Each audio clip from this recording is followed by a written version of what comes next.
Welcome to Blathering Blatherskites. We are on episode number 72, and I'm one of your hosts, Ken Doman, or at Ninkendo79 on Twitter, and I'm joined by Robbie Baxter, who's at Fifth Race on Twitter, FIFTHRACE. Robbie, good morning. How's it been going? Good morning, Ken. Going well. You doing okay over there in Ohio? Ohio, things are going all right. Yeah, not too much going on over here, but yeah, it's been a good week. Start trying to stay fairly productive. Getting through my class. I'm still taking my Unix class. I've got so far I've got an A in it. I just got to maintain that and get through the end. Right. Got like another 3 or 4 weeks left to go. So yeah, so that's what's been going on over here. How about you guys over in Indiana? Yeah, we're doing pretty well. Basketball's wrapping up for the kids.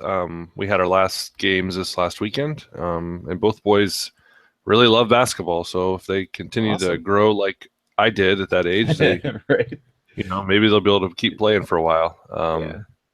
So yeah, that was what kind of kept us busy the last 8 to 10 weeks, I think. So, wow.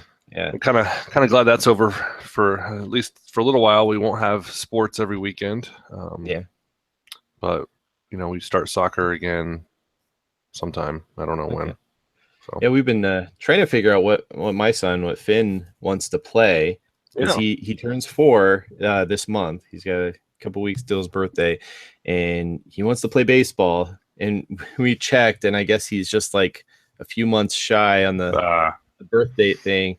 And that's the only sport he wants to play, because he's old enough to play soccer, and he didn't want to play soccer. He doesn't want to do that, even though when his sister did it, he was like trying to run on the field every 5 seconds. But sure. Yeah, now he's not as interested in it. So at least he does show interest in the baseball, and we'll try to get him in t-ball next year. But yeah, trying to figure out something else for him, maybe, because we have a membership at the Y, and might at least try maybe swim lessons or something. Get him. He is the most homebody kid. Like, when you ever ask him, "Hey, what do you want to do today?" He's like, "Nothing. Stay home." We're like, a child after my own heart. Yeah, I'm like, part of me is like, I'm right there with you, man. But it's like, no, we should do something. We should go to I'll be the adult. You need to do something. Yeah. And yesterday we ended up doing a walk. It was actually nice enough to go outside for a little bit. We played outside for a little while yesterday too. It was really windy here, but similar. Yeah, the wind. Kids did okay. And another thing that happened to me this last week, in 30-degree weather, the people replacing my roof decided it was a good time to do it. Oh, so it was cold, but I have a new roof on my house. Oh, wow. Okay. So that's good. Insurance paid for it for the most part. I had to pay the deductible, obviously, but yeah. So hopefully, they didn't have to replace any planking or anything. So it's wasn't like rotted out or anything. So that's good. Yeah. So yeah. So you're good for what, like another 20 years? Is that? Well, geez, I mean, the roof I had was only on there for like 8 or 9. Oh, wow. It was just, I don't know. I thought our roof was supposed to last longer than that, but what do I know? But we're also, we're in a big neighborhood. There's not a lot of trees around, so we get hit full front, full on wind, and it does damage to the roof. But I upgraded a little bit and got the architectural shingles. You ever seen those? No. It's just you can just look it up probably, but they're supposed to last a little longer. So I'm hoping, I won't be replacing this roof again. So right. If you do, you should do the Tesla roof with the solar panels. I really wish I could have done that, but it's just a little bit. I needed a roof a little bit too bad to wait. Exactly. Yeah. I hear you. So I'm hoping whenever we do have to do ours, I might go that route. But yeah, that'd be awesome. How much that costs at the time and stuff. Yeah. But I don't know. So as far as like, have you been watching or reading anything cool? Starting anything else? Yeah. Just keeping up with The Walking Dead mostly. Okay. Have you started watching The Expanse yet? No, I haven't. Oh no, I haven't. That's something you need to watch. Okay. It's really, really good. The first season was great. I just started the second season last week and haven't gotten very far, but it's starting off really good. And I have some friends at work that watch it, and they said I have to hurry up and catch up because it's super awesome. But yeah, The Expanse is another thing that I've been doing or been trying to watch, and I'm doing some side work now. Have you heard of the website Upwork.com? No. UPWORK. Okay. So it's like a freelancer site where you can go on and set up, create a profile for yourself, and it's the first time I applied, I actually didn't get in to the site, so I had to add some more stuff. They said we didn't need people with your particular Set of skill set. skills. I have I have a very unique set of skills. So yeah, so eventually I got in, and this weekend I decided to actually put some proposals in, and I had a couple bites. So Wow. just make a little extra money on the side, and Sure. Oh, so that's cool. we'll see how that's going. I might have more information on that next week once I actually do a job. But um, but yeah, other than that, not much. What have you been watching, playing, reading? Yeah. Well, I watched a documentary yesterday, actually. It was pretty cool. It's about Daryl Davis. I don't know if you've heard of him. Name doesn't sound familiar.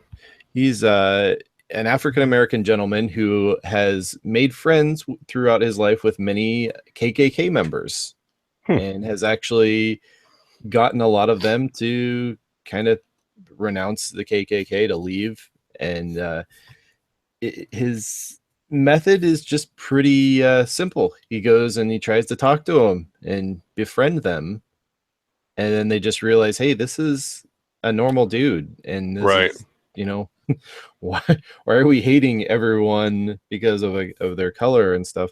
So really, really interesting documentary. And this guy has lived a life. I mean, he's been all over the world. And I guess when he was growing up, his parents traveled quite a bit. So he, got to see like Japan, Egypt, like places all over and he's somebody who just, he doesn't understand, why are people racist? And he just tries to get to the root of that. And it was a really fascinating story, and I really like his method and just how he goes about, just befriending people and being real people.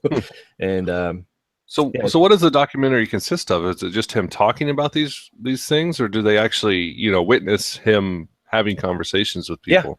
Yeah, they filmed some of the conversations, and some of his friends that he's come across along the way. And he's a musician. He got a degree in music. He played in a band. He knew so many artists along the. He knew Elvis Presley, James Brown, or I think James Brown. Um, a lot of like in that era of artist, and he played keyboard. You know he would just play at bars and stuff, and a lot of times he would go to places that were predominantly white. And he had one story he had as a guy approached him after, and he's like, you're the first black man I've ever seen play keyboard like that. And he just started talking to him, and he finds out the guy is in the Klan. And he just the conversation keeps going, and they end up being friends. And it's just pretty amazing to me what somebody can do, just being open-minded and being and that's the thing. A lot of his method is he lets somebody talk, have open dialogue. Is his his Right. idea is that if you're talking, then you're not fighting. So but it's on Netflix. What was the guy's name again? Daryl Davis. Okay. And I think it is called Accidental Courtesy is the name of the documentary. Make sure that is right. But yeah, so that's where you can find that, and it's it's well worth looking at and sharing. I think with people. I think the more people that see that, the better. Honestly, but the other, totally switching gears here. The other major thing I saw this week was Logan, the X-Men movie starring the character of Wolverine with Hugh Jackman. And according to Hugh Jackman, this is his last endeavor as Wolverine. and, uh, and I believe him. I think he went all out for his the final hurrah. So I know you haven't seen it yet, so I want to kind of tread lightly on No, yeah, sure. the spoilers. But I mean, just from the trailer, you can tell that they come across a young girl that they're trying to take somewhere for some reason. I won't discuss. But Patrick Stewart is also starring in it as Professor X, and they're much older. This takes place in the year 2029, and Logan he's actually aging. Without going too much detail, that the adamantium seems to be like slowly poisoning him, and so good. he still heals, but not as fast, and Right. stuff like that. He's getting old, and Professor X is also he's much older and having they don't even really explain what's going on with him in great detail, just that he has something going on with his brain basically, and Logan's trying to take care of him in his old age. So a lot of it is very sad, and just you feel bad for these characters, and you've come a long way with them. I mean, Hugh Jackman's been playing Wolverine for 17 years, so Right. that's pretty amazing to play that same character in over the course of I think 9 films. He's played as Wolverine, so yeah, quite a legacy there. And I highly recommend it. I mean, this is a rated R movie, and it can't emphasize that enough. It is a hard R, just language and violence, especially. I mean, there's just and it is just a more mature story too. It just I don't know. Other than like that, the action scenes, I don't think younger kids or someone who's not an adult wouldn't appreciate the nuance in it, and that just that it is a more mature storyline. But yeah, it was really well done, I think. And there was a bit of a surprise they tacked onto the beginning of it, which I was not expecting at all. Good old Ryan Reynolds managed to get a little sneak preview for Deadpool 2 stuck in there. Not even is it the scene in the phone booth? Yes. Yeah, it's on the internet. So. It is now. Yeah, I don't know when that got posted, but I hadn't even heard of it because we saw Logan on opening night. Okay. And I was, kind of thrown for a little bit seeing that at the front of it. And they don't even treat it like a regular trailer. There's no like intro trailer, signage, anything like that. It just goes into this, and you're like, is this the actual movie? Are we watching Logan right now? And of course you see, Deadpool character, and it's pretty funny little clip, I guess. I don't even know, because it is just a teaser, really. And, I was telling somebody to watch it who doesn't watch trailers usually because they don't want to ruin.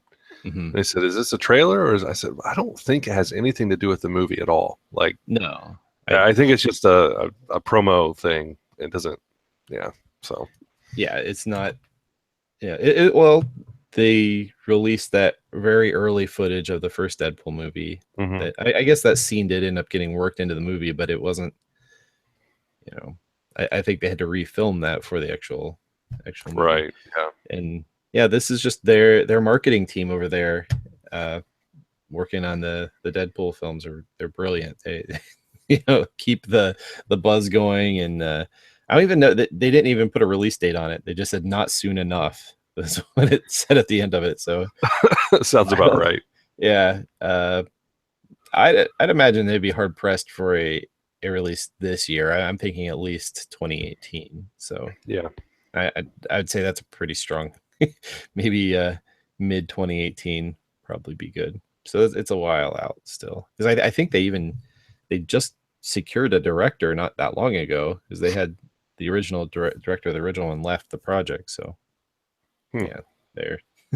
So who knows how far along they are, but definitely working on it, and we'll definitely see Deadpool again. but yeah, you'll have to let me know what you think of Logan. If you Yeah, get to I'm see that hoping to this see week. it this Wednesday night. My brother-in-law and I Mm. are trying to plan it. We'll see if our work schedules work out. But yeah, Okay, yeah. Well, I hope you enjoy it, and it's yeah, it hits hard in many ways. So yeah, fasten your seatbelt for that one. Uh, sounds good. yeah, and I think that's about it for me. I haven't gotten to play the Nintendo Switch yet. I've been wanting to. Um, Are you still thinking about buying it? um, not for a while. I would think at least wait until this fall. Okay. Because by fall, that's the time where they'd put in a bundle or a price drop or Mm-hmm. something. But I guess the launch has gone pretty well from what I've seen. They've sold through their initial stock, and people seem pretty happy with them. I think they had a few little bumps along the road, though. I saw some articles, people getting their screens scratched by the dock somehow. Mm. So if you do manage to get your hands on one, I would recommend some sort of a screen protector at least to put that on there and keep you from scratching the original screen on it. And there were some like desync issues with one of the controllers, but I think they had a patch, like a day one patch, that may have fixed that. Okay. So because a lot of the early reviews said that, and I haven't seen too much since the actual release. So um, yeah, that's the Nintendo Switch, and it's been getting a lot of press, a lot of, I mean, pretty positive coverage, and Yeah, I just the wish it had a better group of games coming out with it. But Mhm. Well, Breath of the Wild is out, and that's the newest Zelda Mhm. title, and got very very high scores across the board. I did get to see that a little bit. My brother Craig got that on the Wii U, so uh, got to see probably about half an hour to an hour or so Okay. of that, and it looks amazing. I mean, I do want to get it. I'm thinking about getting it for the Wii U here in the next week or two. We'll see. But yeah, it's a very different type of Zelda game, but at the same time, very familiar. So Mhm. they balance that, I think, really well. And that's about the only big game release. I there's the PS4 exclusive Horizon, which I'm Mhm. still. I'll wait until that gets a little cheaper. But yeah, that's about it. I haven't been doing much with the Xbox. There hasn't been too much coming out on that front. So When does Destiny 2 come out? oh, that's a good question. Bungie has been teasing us. They they said they're gonna have an announcement last week, and their announcement was that they're gonna announce something this week. So Oh gosh. Okay. I mean, they I got an yeah, email or something this last week talking about it briefly, but yeah. All they'll say is it's coming this year, okay. 2017, most likely fall, but we don't know for sure. I would estimate September-ish, probably, and we'll definitely hear something by E3 in June, the big Okay. game expo. Um, they are going to release their final Destiny 1 update this spring, and they said that is coming by the end of March, so very soon. And I did hear one of the emails I got said that you will be able to transfer your character to the new game. Well, yeah, Is you that can not true? you can transfer your character as far as the way it looks, like the face and I see. stuff like that, but your gear and your guns do not come with you. So That sucks. yeah, so it will be starting fresh. And I don't know what else they might transfer, like emblems or like shaders or whatever. Maybe Right. that stuff that they haven't gone into Dance the moves. dance moves. Maybe I don't know. I don't I don't think so because they said anything like that was related with the Eververse store will not transfer. So that's like the emotes and stuff. Which that's kind of crappy, That, honestly. that is kind of crappy because people paid money for a lot of that Right. stuff, Yeah. I was like like, real that's money. But yep. Yeah. So that all that stuff I guess stays with Destiny 1, and they're gonna keep slowly doling out the information over the course of this year. So but they've held a tight lip on the sequel. That there have been, as far as I know, no leaks, no legitimate ones yeah, anyway. So that's good. I like that. That hopefully they'll have a big reveal, and you won't have to wait too long until it comes out. And yeah, I'm excited for it. And there have been rumors that it's coming to the PC as well, which would be kind of cool. Yeah. And I hope they. My one hope, I don't know if it's even realistic, is that they have like one unified account that would cross platforms. Oh man, that'd be awesome. So if you have it on PC and then you decide, I want to play it on the console today, yep, that you carry that over, because everything is on their servers. It's not like a save file like other games. So if they can figure that out on their end, I think that would be pretty awesome. Yeah, no, I totally agree with that. And be able to log in on a friend's computer or something like that and start playing. Or Yep. Yeah, that'd be cool. So we'll see on that. That they have whatever their announcement's going to be. I think this Wednesday or Thursday, they're going to say basically what the spring update's going to be. A lot of people anticipate they're going to rework all the original raids and make them relevant again. So that would be pretty neat, because a lot of people didn't get to experience the first ones at all. And quite a bit of content that people are getting left out of. So, yep. So that's going on over Destiny. As far as like main topic today, you mentioned an article to me, and I'd seen a little bit about this, that NASA was in really early stages of figuring out how to terraform Mars. And yeah, we've talked about this a little bit and some different theories. I know Elon Musk was wanting to nuke the thing, but this is a little bit different strategy. Yeah, so let me try to explain the problem with Mars. The way I understand it is that Mars does not have a magnetic field like we have a magnetic field. And the magnetic field around our planet actually dissipates a lot of the solar wind that would just normally hit us. But Mars doesn't have that. So the solar wind is constantly hitting the atmosphere, which causes some radiation, some level of radiation, but also tears away the atmosphere of Mars. Like Mars has an atmosphere; it's just very, very, thin. So the idea from this article is to create an artificial magnetic field, not around Mars, but between Mars and the sun, so that it could be smaller and not have to encompass the entire planet, which would, that would be a lot of energy, I would think. But you put it far enough away that it's in between the sun and Mars, and it is a big enough magnetic field to deflect enough of that solar radiation, those solar winds, to create kind of a funnel around Mars. And so if you do that, Mars is continually, in a process of, it has carbon dioxide, it has, it looks like it has water. And just that alone may create what has happened to us, right? Where if we can debate global warming all you want, but the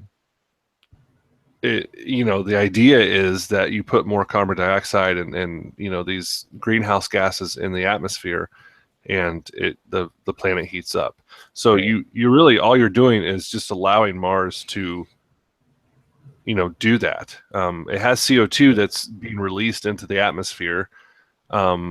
As that gets released, the planet would get warmer.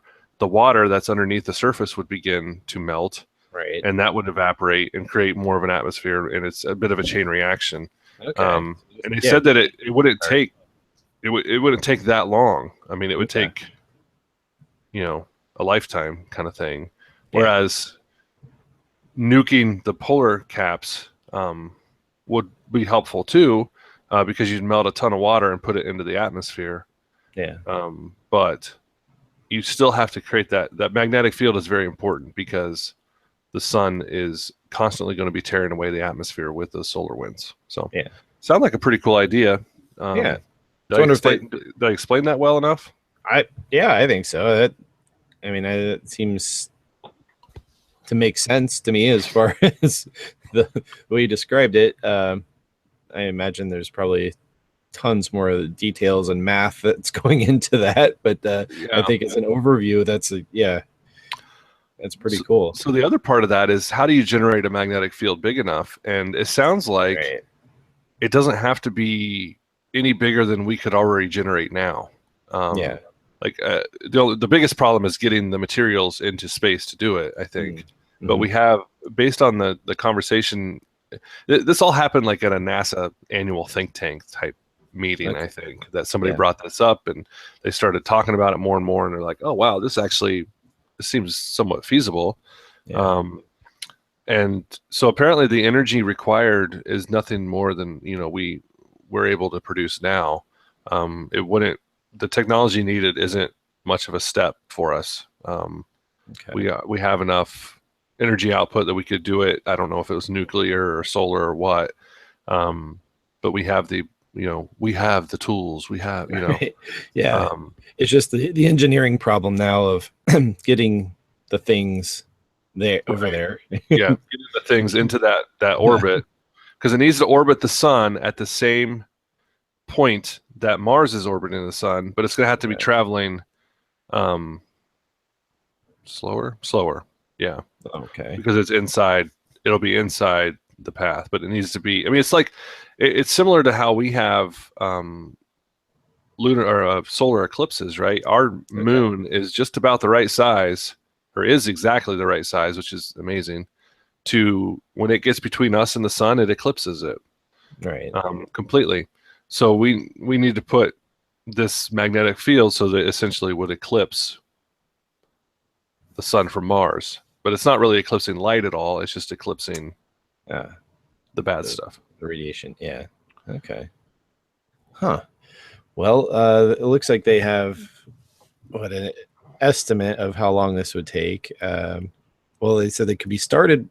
What was it, by 2050? They're looking at as this being a project. So, yeah, nothing immediate, but like you're saying, I mean, it is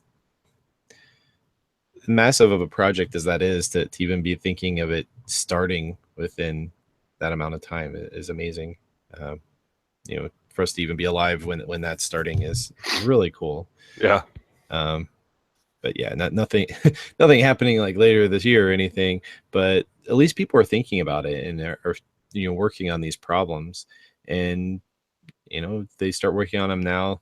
You put those time estimates out there, and when it's that far out, I think it's hard to be accurate with much of a any degree there. So the more they work on it, that could maybe happen sooner if they find shortcuts or anything like that. So especially if we're going to be sending missions to Mars, I'm sure we're going to learn a lot more about the planet within the next 20 or 30 years. So yeah, I mean, I imagine I think we'll have in our lifetime people on Mars. I don't know if they'll be living there yet, but I think we'll have a human being set foot on Mars in our lifetime. Yeah.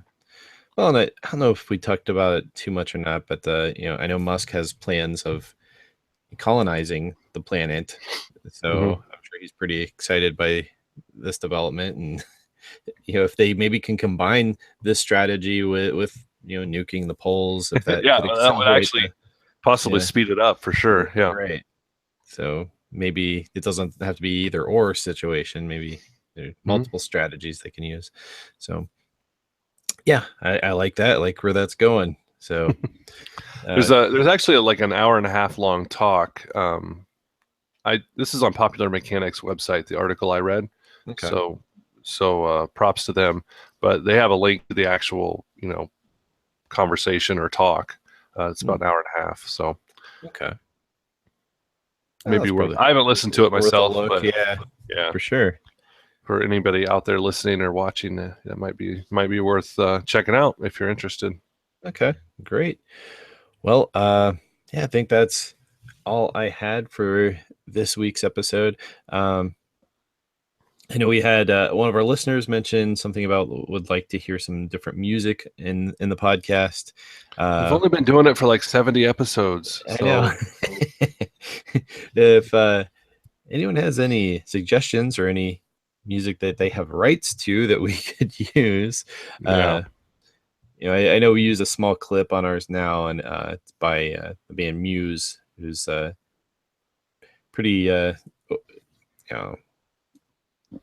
they're not too strict on, they're not going to come after us basically, and we're using a small enough amount of their song that it's under the, what is that called, I don't know, not a free license, but acceptable use or whatever.